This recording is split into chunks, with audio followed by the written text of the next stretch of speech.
4 mois après la réception de sa feuille de route des mains du président Henri Konan Bédié, le comité politique du PDCI-RDA, présidé par le ministre Alakwadio Remi, vice-président du PDCI et coordonnateur général, se prépare à occuper le terrain politique.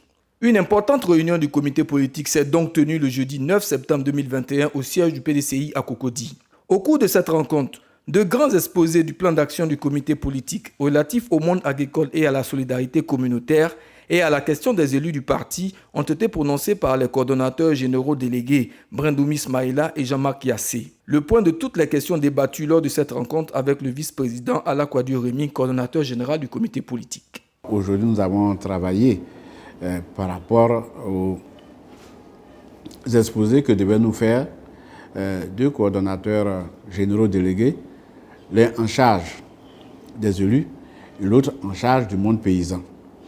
Je voudrais simplement rappeler que par rapport à la décision du 23 avril qui porte création du comité politique, les activités de ce comité politique concernent des zones géographiques, mais concernent également des activités spécifiques telles que les jeunes, les femmes, le monde paysan, le développement humain, les cadres. Par rapport donc à cela, le président du parti, le président du PDCI, a bien voulu nommer des coordonnateurs généraux délégués en charge de ces activités spécifiques. Donc il y a un coordonnateur général délégué en charge des jeunes, un autre en charge des élus, un autre en charge du monde paysan, un autre en charge du développement humain, un autre en charge des cadres et du secteur économique, un autre en charge des femmes. Ces coordonnateurs généraux délégués doivent concevoir la stratégie du PDCI par rapport à ce secteur d'activité. Une fois qu'ils ont conçu cette stratégie, tout en regardant la vision du PDCI par rapport à ce secteur d'activité, ils doivent également mettre en place un plan d'action pour avoir des activités à mener dans ce secteur d'activité.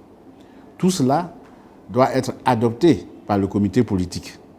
Et ces coordonnateurs généraux délégués en charge de ces activités politiques doivent veiller à la réalisation de ces activités proposées, mais en utilisant les moyens appropriés, notamment les ressources humaines qui sont dans les instances du parti.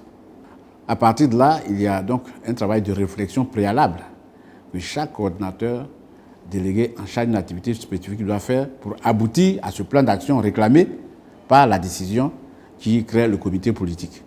Entre autres activités, ces dernières semaines, nous avons travaillé par rapport aux 6 zones qui ont été décrites. Nous avons vu donc rencontrer le personnel politique, la zone du Grand Nord, la zone du Grand Centre, la zone de l'Est, la zone du Grand Sud. Et aujourd'hui, donc, c'est un peu le même exercice, mais cette fois-ci pas par rapport à des zones géographiques, mais par rapport à des activités spécifiques. J'ai tenu à faire ce rappel pour que les personnes qui vous suivent sachent la démarche que nous sommes en train d'essayer de terminer dans notre volonté de remplir les missions qui nous ont été données. Donc, nous avons rencontré le coordonnateur général en charge du monde paysan qui a exposé donc le plan qui lui est réclamé par la décision portant création du comité politique. Les discussions ont eu lieu, mais ce qu'il faut savoir, c'est que nous reviendrons ici pour la mouture finale. Et c'est une fois que cette mouture finale sera adoptée, alors il pourra dérouler son activité telle que prévue par le comité politique sur le terrain. Nous avons également aussi écouté l'exposé du coordonnateur général délégué en charge des élus. Même exercice, nous avons fait des observations, il repart avec cela, il va travailler, les deux vont travailler avec le groupe de travail mis en place par le coordonnateur général et nous espérons que à leur prochain passage, le document définitif sera adopté. Nous avons également aussi parlé des rencontres que nous devons faire avec les différentes instances du parti. Ces rencontres-là étaient prévues dans notre feuille de route, mais également dans la lettre que le président a adressée au coordonnateur général, il a insisté sur cette rencontre avec ces instances.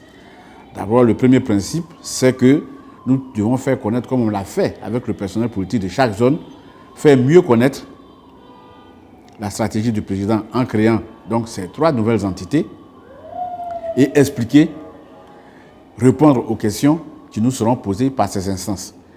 Mais ces instances aussi, à leur tour, devront nous faire part de leur observation sur la situation actuelle du PDCI. Devront aussi nous faire des suggestions par rapport à ce qu'ils croient être bon pour le PDCI. Ils pourront même nous faire des suggestions par rapport à leur mission actuelle, si elles sont devenues inadaptées, si elles sont adaptées. Donc ce sera un travail interactif que nous devons faire avec eux. Sur cette base, le principe changeant un peu, puisque lorsque nous avons rencontré les personnels politiques de chaque zone, nous devions nous contenter de leur expliquer la vision du président, sa stratégie et surtout le contenu du comité politique. Étant entendu que nous devons aller en un deuxième temps sur le terrain pour rencontrer les militants de la manière la plus élargie. Donc avant de rencontrer les militants de la manière la plus élargie, il fallait que les responsables de ces zones soient eux-mêmes au fait de la question pour laquelle nous arrivons dans ces zones. Donc on a fait ce travail. Mais cette fois-ci, une fois qu'on aura rencontré ces instances, il n'y aura pas d'autres rencontres. C'est pour ça que ces instances vont profiter de cette occasion-là pour nous donner leur point de vue, de la même manière que les militants sur le terrain donneront leur point de vue lorsque nous serons sur le terrain. C'est cette nouvelle manière de faire par rapport à ces instances-là méritait que nous puissions quand même avoir des séances de travail de préparation pour travailler de manière utile. La dernière fois, vous nous avez vu en conciliabule avec les responsables des comités des sages pour qu'on s'entende sur un cadrage. Un cadrage de telle sorte qu'il n'y ait pas de sujet qui ne soit pas inapproprié lorsque nous allons faire nos échanges. On a fait le même exercice avec le corps des inspecteurs du parti. Et nous sommes donc tombés d'accord sur des dates où nous allons rencontrer donc le comité des sages, leur expliquer ce que c'est que le comité politique. Et aussi en retour, nous dirons ce qu'ils pensent de la situation globale du PDCI, mais également s'ils ont des suggestions, ils le feront. Même chose pour les inspecteurs. Ensuite, nous allons passer aux élus. Ensuite, nous allons passer à la JPDCI. Ensuite, nous allons passer à l'UFPDCI en faisant exactement le même exercice. Donc, globalement, ça fait 4 mois que nous avons reçu notre feuille de route. Je pense, et les autres membres du comité politique pensent, que la réflexion doit forcément précéder l'action, si on veut être efficace. Bien entendu, la réflexion ne doit pas durer indéfiniment.